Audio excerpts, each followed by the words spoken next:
सकाळचा नाश्ता असो किंवा संध्याकाळची भूक, एकच ठिकाण, ठाकरे हॉटेल.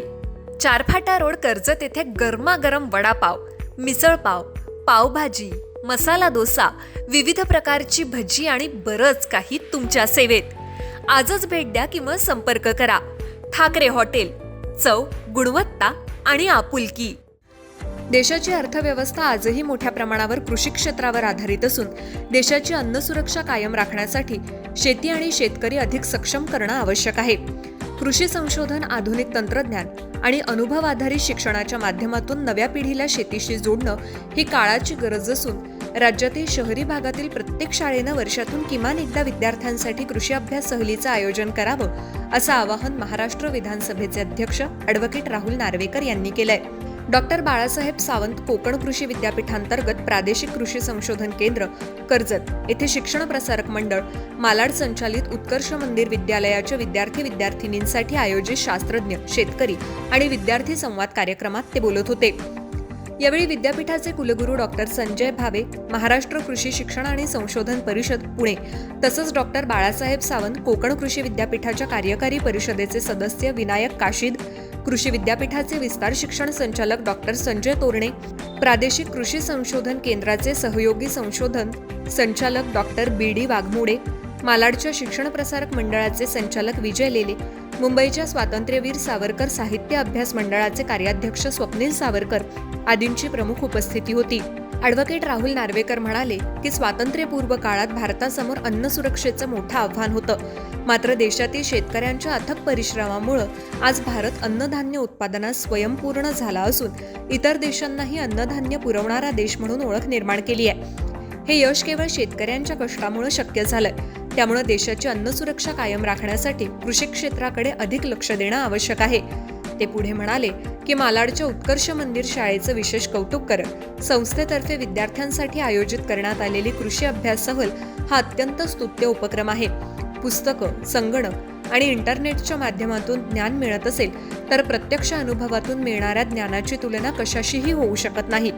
विद्यार्थ्यांनी शेतात जाऊन शेती, संशोधन आणि आधुनिक तंत्रज्ञान प्रत्यक्ष पाहिल्यास त्यांचं ज्ञान अधिक समृद्ध होतं. राज्यातील सर्व शहरी भागातील शाळांनी वर्षातून किमान एकदा विद्यार्थ्यांसाठी कृषी अभ्यास सहलीचं आयोजन करावं, असं आवाहन त्यांनी केलं. भारतात जगातील 4थ्या क्रमांकाची अर्थव्यवस्था असून सन 2027 पर्यंत तिसरी सर्वात मोठी अर्थव्यवस्था आणि 2047 पर्यंत विकसित राष्ट्र बनण्याचं उद्दिष्ट आहे. हे स्वप्न साकार करण्यासाठी देशातील शेतकरी संपन्न, सक्षम आणि समाधानी असणं आवश्यक आहे. कृषी क्षेत्रात विकसित होणारे नवनवीन तंत्रज्ञान आणि संशोधन शेतकऱ्यांपर्यंत पोहोचवून त्यांना सर्वतोपरी मदत करणं ही काळाची गरज असल्याचं त्यांनी सांगितलं. शेतकरी अनेक नैसर्गिक आपत्तींचा सामना करत अथक परिश्रमानं देशाला अन्न सुरक्षित ठेवत आहेत. त्यांच्या हितासाठी कृषी संशोधन संस्था आणि कृषी विद्यापीठांचं कार्य अत्यंत महत्त्वाचं आहे. डॉक्टर बाळासाहेब सावंत कोकण कृषी विद्यापीठाच्या संशोधनाचा देशभरातील शेतकऱ्यांना मोठा लाभ होत असून विद्यापीठाच्या विकासासाठी कोणत्याही बाबतीत कमतरता भासू दिली जाणार नाही. विद्यापीठाच्या अडचणी सोडवण्यासाठी आपण कटिबद्ध असल्याची ग्वाहीही त्यांनी दिली. दौऱ्यादरम्यान विधानसभा अध्यक्ष ॲडव्होकेट राहुल नार्वेकर यांनी शिक्षण प्रसारक मंडळ मालाड संचालित उत्कर्ष मंदिर विद्यालयात विद्यार्थी-विद्यार्थिनी आणि शेतकऱ्यांसमवेत प्रत्यक्ष शेतात भात लागवडीत सहभाग नोंदवला. यावेळी त्यांनी विद्यार्थ्यांशी संवाद साधत शेतीविषयक प्रत्यक्ष अनुभवातून शिक्षण घेण्याचं महत्त्व विशद केलं. तर शेतकऱ्यांशी आधुनिक कृषी तंत्रज्ञान संशोधन आणि शाश्वत शेतीबाबत चर्चा करत कृषी क्षेत्रातील संशोधन आणि प्रत्यक्ष शेतातील अनुभव यांची सांगड घालणं ही काळाची गरज असल्याचंही ते म्हणाले. त्यांनी प्रादेशिक कृषी संशोधन केंद्रातील कृषी तंत्रज्ञान माहिती केंद्राला भेट देऊन तेथील उपक्रमांची माहिती घेतली. तसंच भात जलद पैदास केंद्राची पाहणी करून आधुनिक संशोधन प्रक्रियेची माहिती जाणून घेतली. यांत्रिकी पद्धतीनं भात लागवडीच्या प्रात्यक्षिकाला त्यांनी भेट दिली. यावेळी शेतकरी प्रतिनिधी म्हणून ॲडव्होकेट अजित पाटील यांनी मनोगत व्यक्त केलं. कार्यक्रमाचं सूत्रसंचलन आणि आभार प्रदर्शन कृषी विस्तार शिक्षण शास्त्रज्ञ डॉक्टर रवींद्र मर्दाने यांनी केलं. कार्यक्रमास प्रांताधिकारी प्रकाश संकपाळ, विद्यापीठाचे उपसंचालक डॉक्टर अरुण माने, भाजपचे नेते किरण ठाकरे आणि मंदार मेहेंदळे यांच्यासह प्राध्यापक, शास्त्रज्ञ, संशोधक, शिक्षक, शेतकरी आणि विद्यार्थी मोठ्या संख्येनं उपस्थित होते. आज इकडे बाळासाहेब देसाई कृषी विद्यापीठाच्या भात संशोधन कृषी केंद्रात कर्जत इथे येऊन एकूण या संशोधन केंद्रात काय सुविधा आहेत, इथे कुठच्या प्रकारचं संशोधन होत आहे आणि कशा प्रकारे राज्यातील शेतकऱ्यांना चांगली माहिती, चांगली बियाणं देण्याचं कार्य या संस्थेमार्फत होत आहे, ते काम पाहण्यासाठी आज मी स्वयं इकडे आलेलो आहे. इकडे मुंबईतून जवळजवळ अनेक असे विद्यार्थी, मुंबईतले शाळेतले विद्यार्थी इकडे आलेले आहेत आणि शेती संदर्भातली माहिती त्यांना प्राप्त करून देण्यात येत आहे. अशा एकूण मुंबईत शहरात वाढलेल्या मुलांना शेतीबद्दलची माहिती देऊन निसर्गासंदर्भातली माहिती, निसर्गातून उत्पन्न कसं निर्माण होतं ह्या संदर्भातली माहिती ही अत्यंत उपयोगी अशी हा कार्यक्रम कृषी विद्यापीठामार्फत इकडे राबवण्यात येत आहे आणि ह्या सगळ्याचा अनुभव घेण्यासाठी मी स्वयं आज इकडे आलो आहे. नाही, मला वेळ झाला कारण मला थोडा निघायला पण वेळ झाला. मुंबईत काही कार्यक्रम होते, ते उरकून निघायला इकडे यायला मला थोडा उशीर झाला. पण एकूण कर्जतमध्ये आत्ता मी जेव्हा फिरलो तेव्हा अत्यंत चांगले कॉन्क्रीटचे रस्ते दिसून आले. होय, खड्ड्याचं प्रमाण हायवेवरती असेल किंवा इतर भागांमध्ये वाढलेलं असेल, परंतु आपल्याला माहिती आहे मुंबईसारख्या शहरांमध्ये आता मोठ्या प्रमाणात कॉन्क्रिटायझेशनचा प्रोजेक्ट घेतलेला आहे. जवळजवळ 600 किलोमीटरपेक्षा अधिक मुंबईमधले रस्ते कॉन्क्रिटाईज केले जात आहेत. त्याचप्रमाणे आता आपण मुंबई गोवा हायवे बघितला असेल तर मला वाटतं अगदी माणगावपर्यंत तर मी बघितलं आहे कॉन्क्रिटायझेशनचं काम बऱ्यापैकी पूर्ण झालेलं आहे आणि लवकरच हा गोव्यापर्यंतचा जो हायवे आहे तो कॉन्क्रिटाईज होणार आहे. आपण त्याचप्रमाणे बघितलं तर आता आपल्याकडे फ्रीवे आहे, आपल्याकडे हा जो हायवे आहे मुंबई पुणे हायवे आहे, एक्सप्रेसवे आहे, त्याचं पण मोठ्या प्रमाणात कॉन्क्रिटीकरण झालेलं आहे. मिसिंग लिंकसारखा अत्यंत महत्त्वपूर्ण प्रकल्प शासनाने पूर्ण केल्यामुळे प्रवासातला वेळ कमी झालेला आहे. त्यामुळे शासनाचे प्रयत्न आहेत की जास्तीत जास्त सुविधा हे रस्त्यावरती प्रवास करणाऱ्यांना देण्यात यावेत आणि मला वाटतं काही काळात, काही वर्षात आपल्याला महाराष्ट्र संपूर्णपणे कॉन्क्रिटाईज रस्त्यांमधनं घडून आलेला दिसेल. आणि आपण आत्ताच बघितलं असेल गेल्या अधिवेशनात आपण पणन रस्ते पण शासनाने जाहीर करून त्या संदर्भातली योजनाही जाहीर केलेली आहे. आता त्यामार्फत गावातले छोटे शेतावरती जाणारे रस्ते जे आहेत ह्यांचा पण विकास होणार आहे. त्यामुळे शासन पूर्णपणे गंभीर आहे या विषयात आणि येणाऱ्या काळात आपल्याला पणन रस्ते असतील, महामार्ग असतील अथवा शहरातले रस्ते असतील, हे सगळे चांगल्या परिस्थितीत दिसतील. निश्चितपणे खड्ड्यांमुळे जर का कोणाचा जीव गेला असेल, ते अत्यंत कुठच्याही प्रकारे कोणाचाही जीव जाणं हे अत्यंत दुर्भाग्यपूर्ण आहे.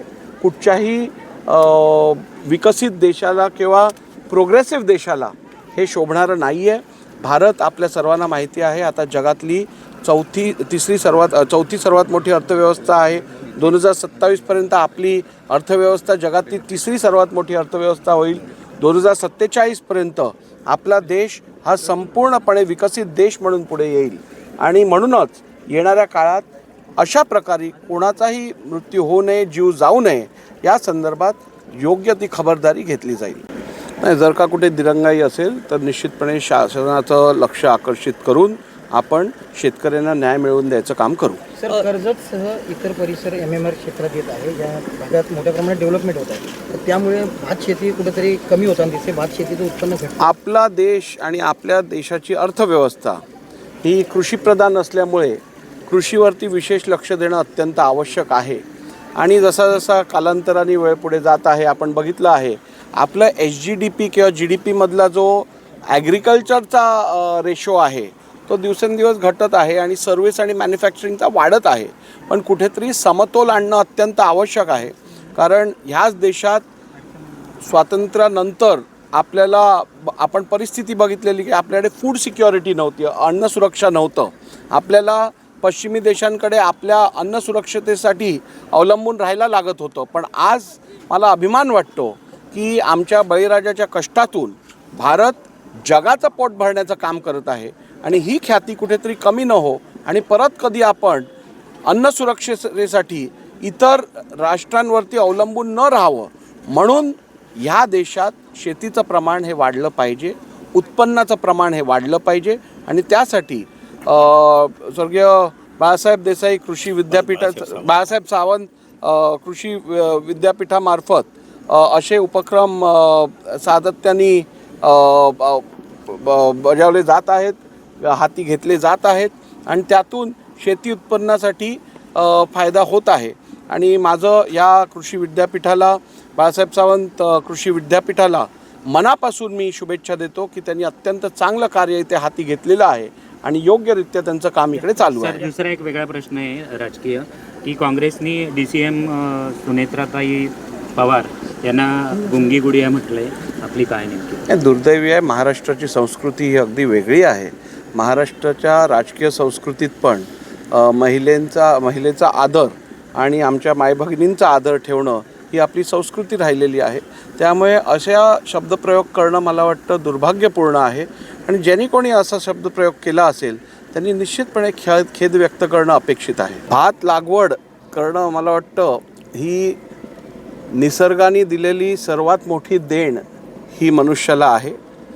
शेतकरी कुठच्या त्रासातून, कुठच्या कष्टातून हे सगळं संभव करतो, हे सगळं उभं करतो.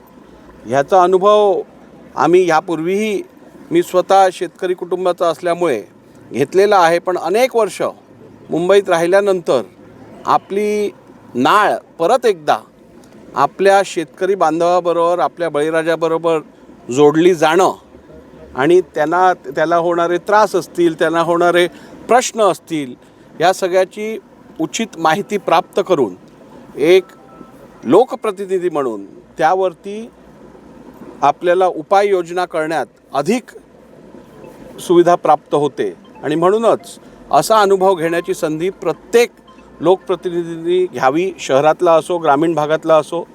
आणि माझ्या शुभेच्छा. केंद्राचं काम अत्यंत चांगलं चाललेलं आहे. संशोधन लॅब्स मी त्यांच्या बघितल्या, रिसर्च लॅब्स बघितल्या. त्या रिसर्च लॅबॉरेटरीमध्ये ज्या बियाणं निर्माण करायला जवळजवळ 6 महिन्याचा वेळ लागतो, तो अर्ध्या वेळेत आता ह्या लॅब्समध्ये ते बियाणं तयार करण्यात येतं आणि त्याचा फायदा निश्चितपणे शेतकऱ्यांना, बळीराजाला आपण मिळवून देऊ. शेताच्या बांधावर आहात म्हणून सर प्रश्न, आणि विशेषतः आपण कोकणामध्ये आहात. कोकणातील शेतकऱ्यावरती अन्याय केला जातो, मात्र राज्यातील इतर शेतकऱ्यांना भरपाई मिळते, मदत मिळते, पण कोकणातल्या शेतकऱ्यांना मिळण्यास दिरंगाई होते, असा कोकणातील शेतकऱ्यांचा आक्षेप आहे. निश्चितपणे कोकणाच्या शेतकरी पण हा कष्टकरी आहे. खूप मेहनत घेऊन कधी पूर असतो, कधी दुष्काळ असतो, कधी अतिवृष्टी येते, या सगळ्याचं सामोर्य करत कोकणातील शेतकरी हा अजूनही ताठ उभा आहे.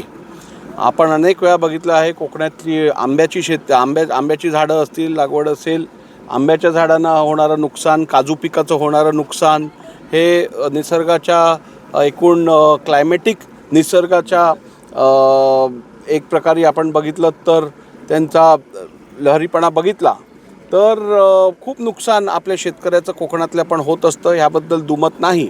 शासनाकडनं अनेक वेळा एकूण ह्या नुकसानाची भरपाई करण्याची कार्य केलं गेलं आहे.